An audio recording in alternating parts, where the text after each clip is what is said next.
انتهای همه ابتدا نقش می باشد که ذهن را به تحریک می آورد و این نقش ها همه جا که ظهور دارند. مثلا نقش در راه، نقش در شیشه، نقش در زندگی. در دل ما انسان ها نیست حتما نقش کسی. دی در گلستان وجود مرد ارزی هستی داشت که حضور پرمحتوایش مبارک بود و تأثیرگذار برای اهل نظر. با کاغذ و با قلم سری کار داشت و خامش همیشه تیزی برای مست تپیش. و کنون که با ملکوت پیوسته و رفته به سوی بسوی، نام نیکش نقش بسته در صفحه خاطرات دوستان و پیوندان، شاگردان و همپیشگان و زیایان این زمان. زنده یاد خوشبخت بیکزاد. بیننده عزیز، حرف و هجا این مراتب از باب اوست و از نقش قلم و ایجاد او. بفرمایید دیگر. در واقع بعضی انسان‌های به عرصه حیات قدم می‌گذارند که سبق‌های زندگی و تجربه کاری آنها سرمشق کار برای پس‌آوردن می‌شود. از چنین شخصانی که حیات خود را با رادیو پیوست نمود، در لحظه‌های خیلی مشکل، مخصوصاً در لحظه‌های نزاع داخلی و برقراری صلح و ثبات سهم گذاشته است. یکی از روزنامه‌نگاران ورزیده، سابق محرر ورزیده اداره برنامه‌های سیاسی رادیوی تاجیکستان، خوشبخت بیکوف میباشد. خوشبخت بیکوف هم خوشبخت بودند هم خوشوقت، برای که در همه حالت خوشگویی میکردند، در همه حالت دستگیر و مددگار یکدیگر بودند. کوشش میکرد دائم به کسی منفعت او برسد. این هم یک نشانه جوانمردی است. این هم نشانه نکسرشتی انسان است. کتاب‌هایشان چاپ شدن که بسیار خواندنی بود است و بسیار من افتخار میکنم که با چنین شخص افتخاری، با چنین یک ایجادکار صاحب قلم من همکاری کردم. ما در سر یک میز نشستیم و از مصلحت‌های آن کس بهره‌ور شدیم. خوشبخت بیکزاده یک شخصیت خاص بودن. کاری آنها، انسانیت آنها یک مخصوصیت خاص داشت. از خوشبخت بیکوف راستگویی، راست قولی، جستجوی ایجادی و تکاپو برای رونق رشد ایجادیات خود را آموختم. خوشبختی بیکزاد، قلمکش خاکسار و فروتن مهربان و دلسوز خلق و وطن، زاده دهه ارمیتن ناحیه عینی. کودکی ها پشت سر شد، بولولچینی دریاله ها در پودجا و حرف اول و درس حساب را از بر کرد. در دبستان و رسوم زندگی و زیستن آموخت از تعلیم والدین و اینک راهی طی کرده. سالهای 1964-1968 تحصیل در فاکولته زبان و ادبیات دانشگاه آموزگاری به نام صدرالدین عینی وطن. سالهای 1969-1970 خدمت در صف قواهای مسلح سابق اتحاد شوروی. سالهای 1970-1979 محرر مسئول سرریدکسیای برنامه‌های تلویزیونی تاجیکستان. سالهای 1979-2009 فعالیت ژورنالیستی در اداره‌های ایجادی صنعت و سیاسی بین الخلقی رادیوی تاجیکستان. از سال 2010 تا وقتی در حیات بودند، معلم کلانی کافدره روزنامه‌نگاری صدا و سیمای دانشگاه دولتی صنعت تاجیکستان. برنامه‌های تألیف کرده، مترجم ده‌ها فیلم‌های تلویزیونی و مستند در تلویزیون تاجیکستان. تهیه فیلم تلویزیونی کشور آبادان در تلویزیون مسکو. تهیه فیلم تلویزیونی جویندگان گنج درباره گیالوگ‌های تاجیکستان. محرر برنامه نسیم ایامی رادیوی تاجیکستان. مؤلف فیلم رادیویی قانون زندگی. مؤلف فیلم رادیویی کارنامه بزرگ. تهیه فیلم رادیویی من به شما صلح می‌آورم و همین گونه ده‌ها شاهکاری‌های دیگر. آثار تألیف کرده، توکشو در تلویزیون تاجیکستان، لحظه های ناگوار در پس نوار، رو به خورشید، پیوند ایجاد و معرفت، همچنین چاپ 10 مقاله در موضوعهای اقتصاد و اجتماع و صنعت و سیاست و فرهنگ و معرفت در روزنامه و مجله های دوری. قدردانی ها: عضو اتحاد روزنامه‌نگاران تاجیکستان، اعلاچی تلویزیون و رادیوی تاجیکستان، اعلاچی فرهنگ جمهوری تاجیکستان، اعلاچی مطبوعات تاجیکستان، دارنده مدال کارمند شایسته، همسر صادق، پدر غمخوار، باباجان مهربان، قلمکش ممتاز، ژورنالیست حقیقت نگاری صدا و سیما، صاحب کتاب واسطه اخبار الکترونی، نویسنده، پوبلیسیست، زنده یاد خوشبخت بکزاد.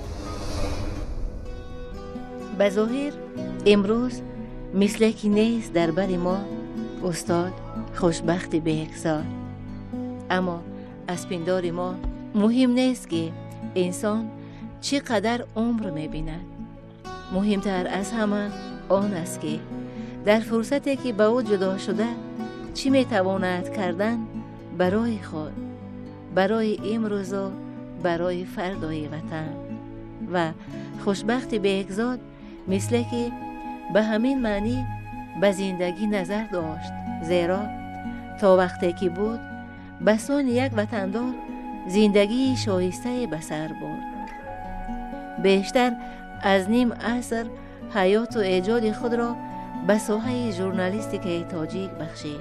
کلمکش مهرپروری بود که راه پرمشقت ولی پر افتخار ژورنالیستیک را صبور، متین و توانا و شایسته طی بنمود. در دوام سالهایی که ما یک جای کار کردیم، در فعالیت کاریش بسیار از یک طرف هم دلیر، هم جسور و هم اجرا کننده وظیفه خود بود. هر سپارشی که از رهبریت میشید استاد خوشوقت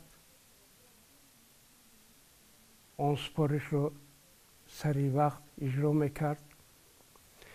آن کس در اداره برنامه‌های سیاسی رادیوی تاجیکستان برنامه‌های دولت و دولتداری، بعد نبض پارلمان رو تهیه می‌کردند هر هفته. بغیر از این یکی از اشتراکچیان فعال برنامه تاریخی خاک وطن بودند. با وجود آن که سن سالش از ما بالاتر بود، با وجود آن که تجربه کاری زیادتر نسبت ما داشت، هر یک نوشتجاتش را می‌آورد میگفت شما یک مرتبه خوانید، مبادا کمبودی باشد یا که کمبودی یافته توانید. این هم اعتراف کردن همکار است، اعتراف کردن کسب و کار است.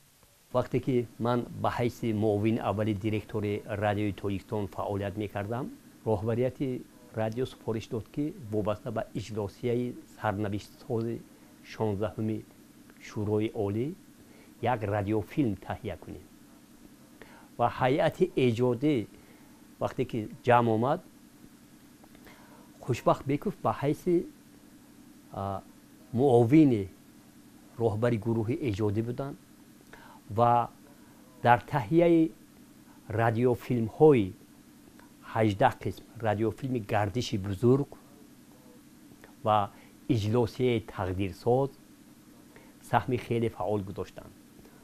شادروان خوشبخت بکوف در تهیه این رادیو فیلم ها با قریب 30 نفر اشتراکچیان به واسطه اجلاسیه تقدیرساز 16 شورای عالی صحبت کردند و البته این رادیو فیلم ها حالا هم در خزینه طلایی رادیوی تاجیکستان نگهداری می شوند و قیمت خیلی تاریخی و بدیعی دارند. واقعا امروز محصول ایجادش در بایگانی صدا و سیما محفوظ گشته و نقش حضور پرمحتوا و نام نکویش در ضمیر قلبها، آینه حقیقت، آینه حیات معاصر و نبض وطن و وطنداری اعتراف کرد صدا و سیمای وطن را استاد خوشبخت بیگزاد و محض از همین دریچه آشنایی به روند جامعه توجه بنمود. به تهیه برنامه ها کمر همت بست.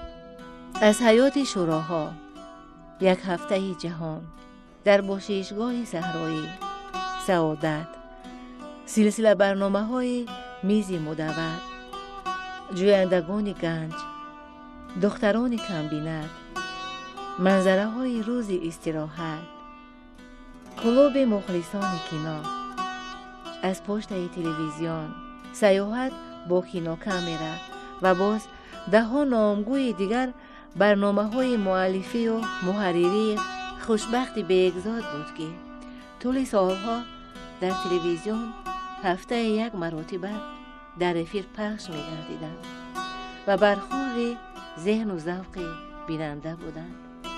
همچنان در رادیوی تاجیکستان نیز خوشبخت بیگزاد برنامه های جالب بسان گفتار شهری، گفتار در موضوع صنعت، گفتار درباره عیدهای صحوی، گفتار مستقیم، استودیوی سیار خبر می دهد، ما و قانون، نسیم ایام، خاک وطن، چهره های سیاسی، گزارش از اجلاسیه، دولت و دولتداری، بخنامه ما، سلسله برنامه های حکومت، نبض پارلمان، دین و جامعه، نیلوفر، تندرستی، تنظیم و باز ده های دیگر برای شنونده هوشمند تهیه و پیشنهاد بنموده. در تهیه فیلم های تلویزیونی و فیلم های مستند رادیویی نیز زنده‌یاد خوشبخت بیگزاد قلم سبز و دید تازه داشت. زرگریان، مجرای وطن، کشور آبادان، جویندگان گنج، اسکندرکل و یا سوالنامه استقلال، قانون زندگی، کارنامه بزرگ، من به شما صلح می‌آورم. نامگوی فیلم های مستند رادیویی و تلویزیونی بودند که با زحمت زنده‌یاد خوشبخت بیگزاد در موضوعهای مهم اجتماعی تهیه شدند و در فضای اطلاعاتی تأثیر مثبت خود را بگذاشتند. قلم استاد خوشبخت بیگزاد که بار اجتماع به دوش داشت، امروز قلمکش را جایگزین ساخته در دل و دیده. دفعه که ما با سفر می رفتیم، در سفرهای خدمتی و پیش صف بود. نوکران را دستگیری میکرد. باز یک خصلت عجایبش همین بود که دست به کار بود.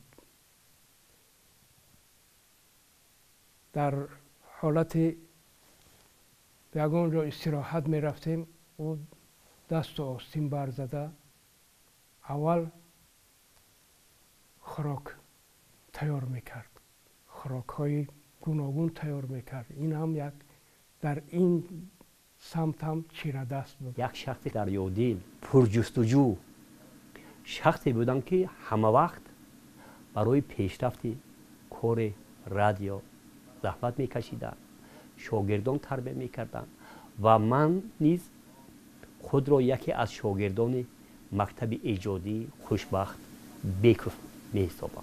استاد یک انسانی بودند که هر یک شاگرد درد خود را میتوانست به استاد اظهار کند، چون که مناسبتشان پدرانه بود.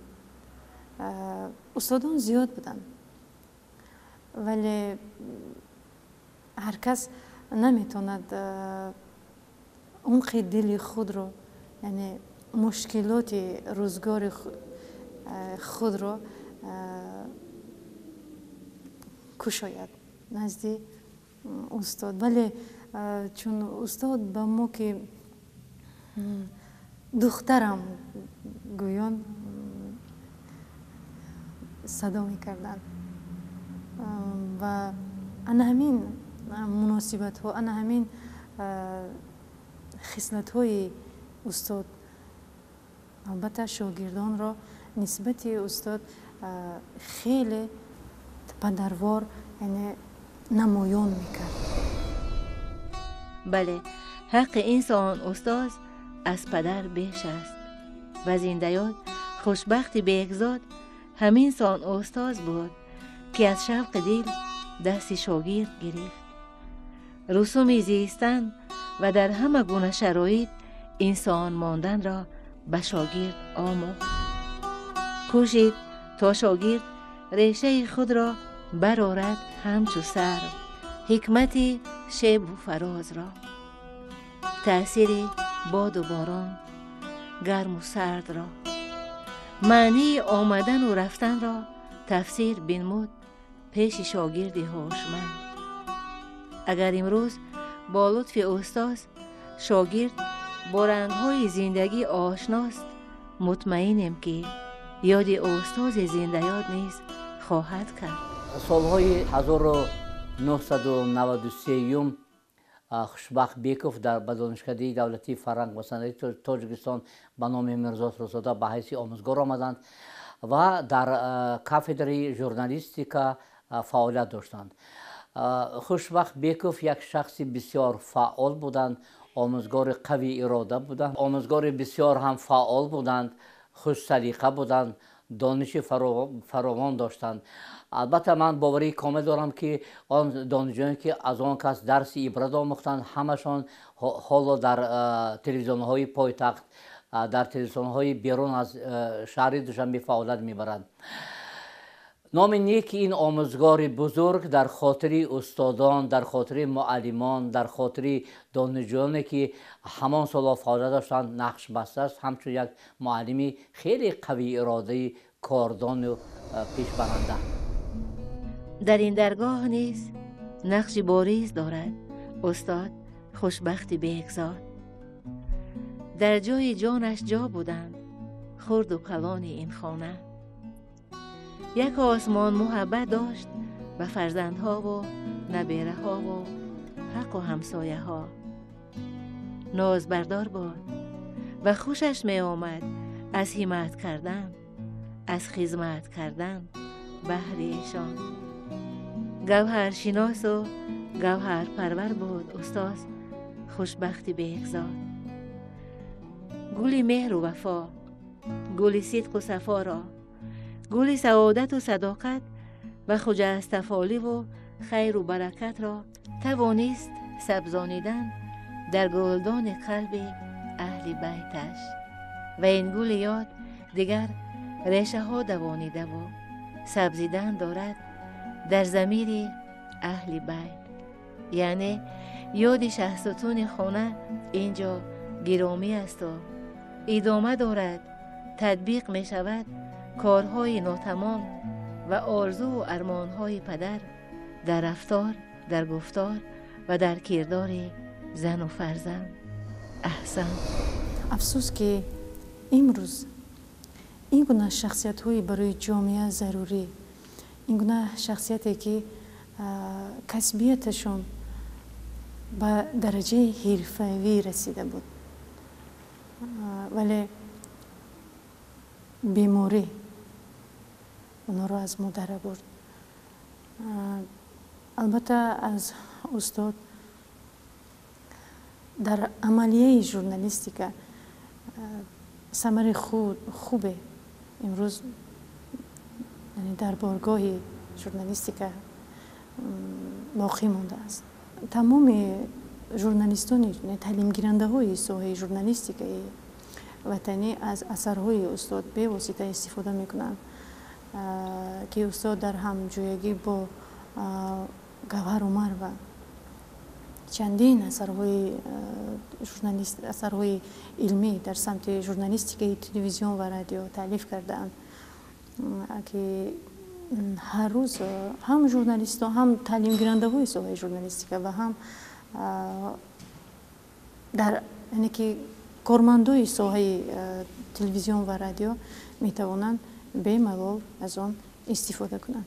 شادروان خوشوقت بیکف را ما امروز هم در دل و دیده ها جا کرده ایم و یادی نیک از او میکنیم. ثبت نام خویشتن در سنگ خارا شرط نیست. زنده آن نامی که در دلهای مردم جا شود. امروز خوشبخت بیکف در میان ما نیستند، ولی کارهای ماندگار و خاطره درخشان آن کس در دل هر یک ایجادکاری از اصیل زنده و پاینده است. میگویند زندگی اگر پرواز دهد، پرواز عقابوار، اگر یار یاری وفادار، و اگر مرگ مرگی سزاوار، زین پس زیستن حیف نیست. و به زندیات خوشبخت بیگزاد در زندگی این سه نعمت میسر گشت. با کوشش ها، با تلاش ها خود را ساخت، کامل گشت. احترام را قایم شد و با شانه قلم پرواز بلند آموخت، پرواز عقابوار. با حضور روح بخش همسرش زندگی را دوست داشت، با بوده و نابودهش. زندگی را ساخت عاشقانه، دلبرانه. چون فرصت مرگ در رسید، رفت از زندگی صبور، سزاوار و مهمتر از همه در سر زانوی دلبر. عجب آمدن پرمحتوای و باز رفتن زیبا و پرمعنای. همین طور بیننده ما. پس یاد انسان‌های شریف و انسان‌های زیبنده زندگی در سبزترین فصل واژه‌ها گرامی باد برای ما و شما.